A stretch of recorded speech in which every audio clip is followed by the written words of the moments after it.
All right, what is going on with this story, which has been bubbling for a couple of days and looked like it was going away and then it's coming back again? I'm going to try and break down what is happening here with the future of the Premiership in England and the URC and a potential British and Irish League.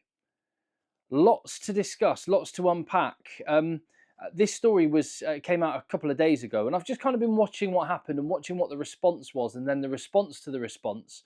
And I'm going to try and summarise exactly what's been said, exactly what we know, all the things we don't know, all the questions that are unanswered, and what the chances are of various outcomes. This could be quite a contentious thing that we see develop, or it could just be absolutely nothing and a load of hot air. As ever, your thoughts in the comments, please. I'm Tim and this is Egg Chasers, back in the UK after a brilliant trip to South Africa. And it is, I wonder, this story, it looks to me like it's South African fans and clubs and owners and the union that will be looking at this with maybe the most interest and suspicion as well. So what exactly is going on? So yeah, the headline there, Premiership considering merger with URC to form British and Irish League. That's what appeared in the Telegraph just a few days ago.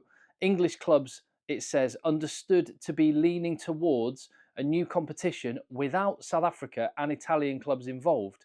Pretty explosive headline and detail in that article. Again, nothing from any official channels. This is some reporting that's going on.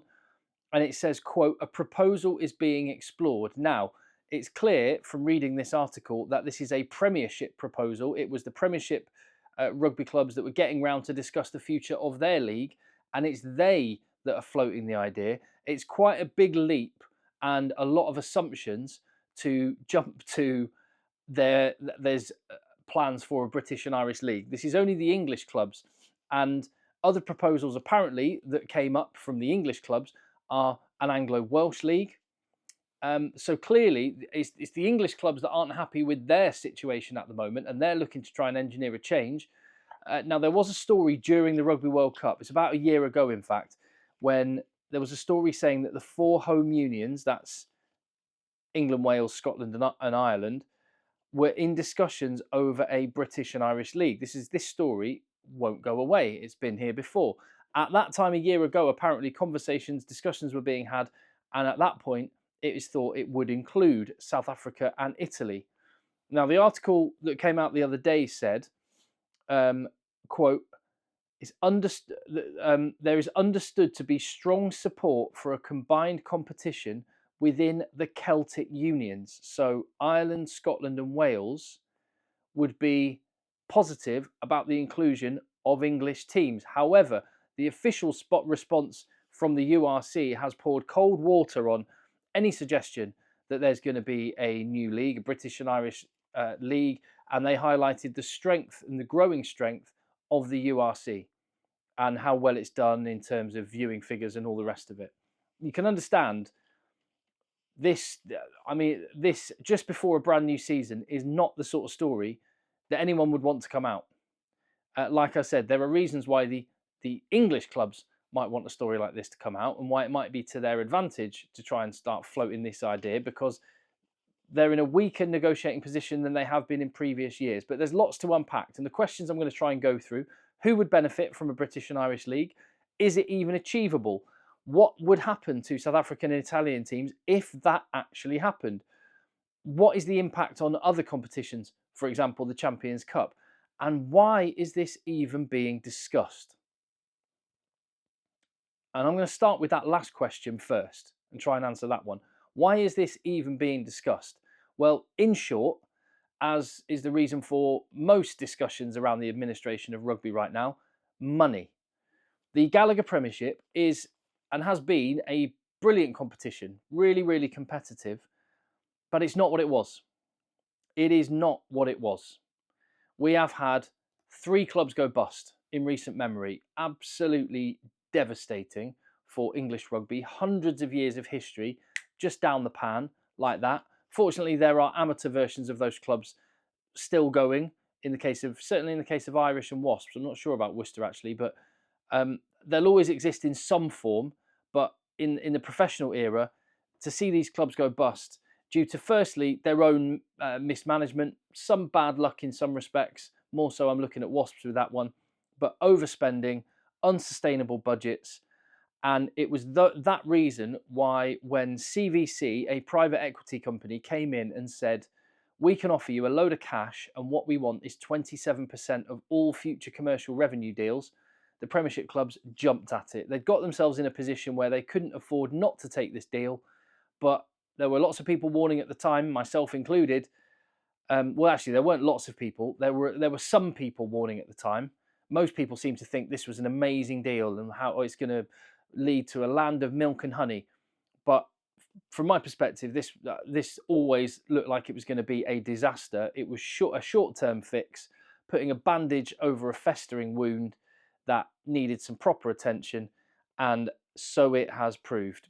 You've handed away the family silver, given away 27% of all future commercial revenue, which meant that your commercial revenue had to go up at least 27% in order to stay at the same level you were at when you signed the deal. Unfortunately, what's happened is that the TV deals have stayed the same or actually gone down. And I mean, you can trace a load of these problems back to when rugby turned professional in the first place. But I'm just going to keep it to recent memory, because that's a whole other rabbit hole we could disappear down. 2 years after the Premiership signed their deal with CVC, the then Pro 14, what became the URC, also signed a similar deal to sell their family silver and commercial rights for 27% to CVC as well. And as I say, there were lots of people then saying this will not end well, and so it has proved. TV deals are not nearly as lucrative. Commercial deals are not nearly as lucrative as it was hoped that would happen. That's one of the reasons why the Pro 14 teams at the time actually said, hey, South Africa, do you fancy coming and getting involved in this? Because we need to grow our footprint. You've got a big TV market there, same time zone. We could do some good business here. And that's what led to that. And the URC as a competition has been in growth. The Champions Cup, meanwhile, let me just talk about that for a second, because this could be affected by any potential shake-up of how the league system works. The Champions Cup has always been, and still is at this moment in time, the highest quality club rugby competition in the world. The best teams, the best players are in this competition. And when I think about growing up, this was the absolute pinnacle of club rugby. There was nothing that came close to it. Super Rugby, brilliant in its day, back in its day, when you had the great Crusaders teams and the Bulls teams with Butter and Macfield and the like. I mean, that was amazing as well. At its best, the Champions Cup is a step above any other club rugby. And some of those great matchups, those great Leinster and Munster teams, and Toulouse and Leicester Tigers, I mean, just brilliant memories. It is a shadow of what it was. And that is because EPCR have been constantly tinkering with a format that means it doesn't work. Fans are confused. Fans can't travel to games and make plans. Logistically difficult. Dead rubber games. B teams are being sent to away matches. You can get through to the knockouts with just one win. Scheduling issues. Also, the involvement of South African clubs in this. They have no history of the heritage of this competition. So, and that's to be expected. They have to build their own relationship with it, and it just hasn't happened. It's a total mess. And I actually think, the more I think about this competition, the more I think the Champions Cup is in terminal decline. And when the current EPCR deal ends in 2030, that'll be it. The Champions Cup will be done. I'll be sad about that. But that might be part of the thinking, that this competition is going to be in the past, might be part of the thinking of any potential URC and Premiership merger. The URC has been and just one other bit of evidence for the Champions Cup being in a really bad place is the fact that TNT Sport, in terms of English broadcast rights, English and British and Irish broadcast rights, they just pulled out. They weren't interested. And I don't know this to be the case, but I'm imagining that the fact that Premier Sports are the broadcaster of the Champions Cup means that it is worth significantly less money in a broadcast deal than it was previously. That's just my guess. I don't know that to be the case, but that would be, I think, a pretty educated guess that it's not worth nearly as much as it was. Meanwhile, the URC has been a big success story in rugby, hasn't it? I was dubious, I'll be honest. I've said this before. I was dubious about the South African teams joining. 3 years in, I've been proven totally wrong. There are logistical issues with the travelling between Europe and South Africa, but there are rivalries bedding in. There's been 3 winners from 3 countries in the first 3 years of the competition, and it's close to test match level when you have the top teams playing each other. There's some weaker teams towards the bottom, and that quality needs to improve overall. Another reason why a Premiership URC merger could work, because it could raise the quality overall. Maybe 2 different leagues. I don't know. But the reality is there's been engagement, growing audiences, and a growing sense of success in terms of what the URC is doing. And they're in a very strong negotiating position right now. English Premiership is now in a much weaker position than it was in the past. Go back 5-10 years, and the Premiership kind of had a bit of swagger about it. No, we're not. And believe me, 5-10 years ago, Ireland, Scotland, Wales would have jumped at the chance to form a league with the English Premiership. And then the Premiership were like, no, we don't need you. We're doing fine, thanks very much. They're not doing fine right now. Everything is not rosy. So you can understand why they're potentially looking at the URC and going, they've got something there. Can we come and join in? It does feel a bit like that. Now, despite me saying the URC is a big success story, and it is, there are realities that have to be acknowledged. Travelling to and from South Africa to Europe or vice versa is logistically difficult and very financially expensive. And in terms of the sustainability of the competition, I can understand why that causes some concerns. You hear stories all the time about players having 3 different flights and taking 24 hours to get from Europe to South Africa and vice versa. So, yeah, I mean, there are issues there. But what I would say on that front is the URC being a big success is actually because of the South African sides, not in spite of the South African sides. Their involvement is exactly the reason why, if the English Premiership is looking at it and going, can we get in on that? That's the reason why they want a piece of it. So, yeah, the thought of casting those South African teams aside, I mean, just I'm not sure. I'm not sure how viable that is. Although, like I say, there are logistical issues. There is also, let's acknowledge it, a lot of history in the fixtures between English, Welsh, Scottish, and Irish teams. Even before professionalism, think about matchups like Bristol against Newport, Cardiff against Bath, Newcastle against Edinburgh. There's a little bit of something there. And of course, the history in the Champions Cup that I've already referred to means that a lot of these teams are well known to each other. Munster, Northampton, Leinster, Leicester have got years and years of going toe to toe. So any sort of merger would leverage that history, and obviously geographically would make that more appealing in terms of rivalries, and arguably better for fans to get to and from. So what would the different parties think about any potential merger of the URC with the Premiership? I would say England and English clubs, 3 Premiership clubs have gone bust. TV deals are not what they thought it would be. It's not in growth. They've given away 27% of their commercial rights.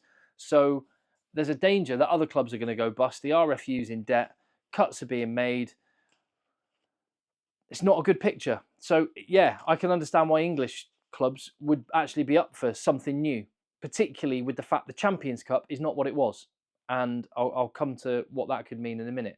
South Africa, well, if they're carved out of any merger, they would understandably be absolutely furious. Like I say, the success of the URC is because of the South African team's involvement, not in spite of it. They took a risk and rolled the dice, left Super Rugby. It's paid off for them and the URC big time. So they would obviously be against this. Would they return to Super Rugby if they were nudged out? I don't know. Could they resurrect the Curry Cup? That feels like that's in the past now as well, and it's more of a development competition. So I'm not sure about that. Italy, obviously, they'd be against it if it carves them out. There's some talk that they could go and join the French leagues, but I'll come to the French league in a minute. They're doing brilliant things. Would they even want the Italian teams in? And if they did, where would they have to start? Would they have to go all the way up through the league pyramid? So I don't know how viable that is. Wales, they would want a merger with English clubs. There's no doubt in my mind about that. They're not in a good place financially, and they want I'd imagine Wales would love an Anglo-Welsh league. There's been talk many years before, could you just bring the Welsh teams into the Premiership, particularly with the English clubs going bust? Could you just take the Welsh sides in, form a 14-team Premiership league, and then you've got those Gloucester against Cardiff, Bristol against Newport, and all the rest of it. You've got those rivalries which go back decades, in some cases over 100 years. Scotland, my guess is they might be in favour of it, but they might just sit on the fence a little bit. And Ireland are the kingmakers. The IRFU are the ones who would decide whether this goes or not. And the way the IRFU do business, my initial thought was that they're not going to shaft Italy and South Africa. And they recognise the risk that South Africa have taken in joining the league and help them grow. And now the rivalries between Munster and Stormers, between Leinster and the Bulls, these games are growing some history, and they wouldn't want to ruin that. But, and this is unofficially, there is word bubbling around today that some people suggesting the IRFU might be in favour of this, and that a suggestion on some kind of merger could be announced this year. Why this year? Again, this is nothing official. This could just be hot air as well. The Telegraph article, this could be absolute rubbish. But if there's any substance to it, what is going on?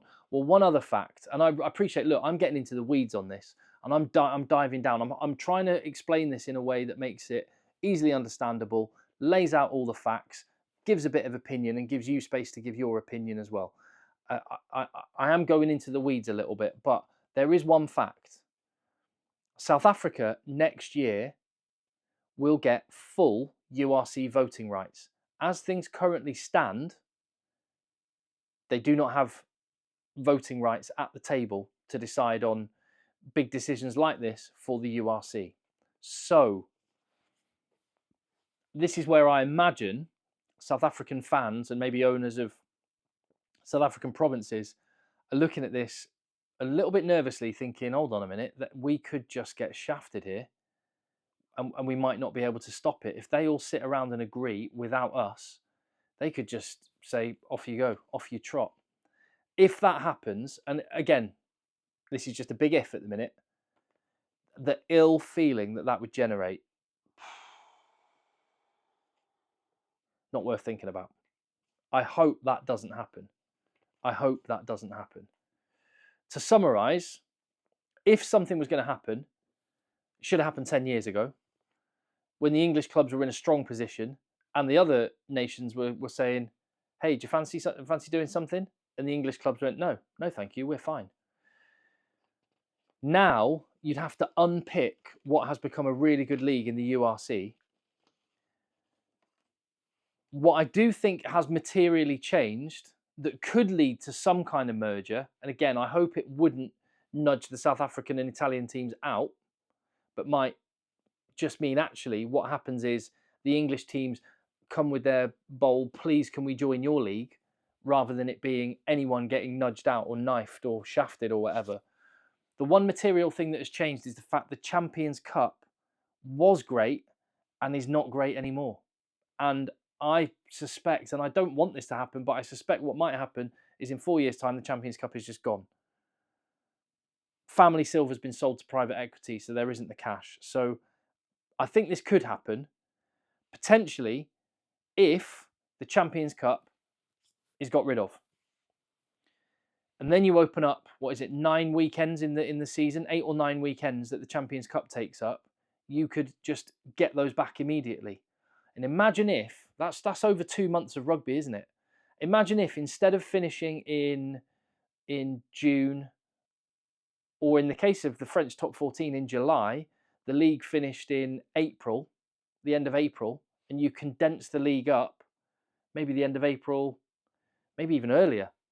You could squeeze the whole league season up, so it's just the league season, top 14, URC, Premiership if it stays separate.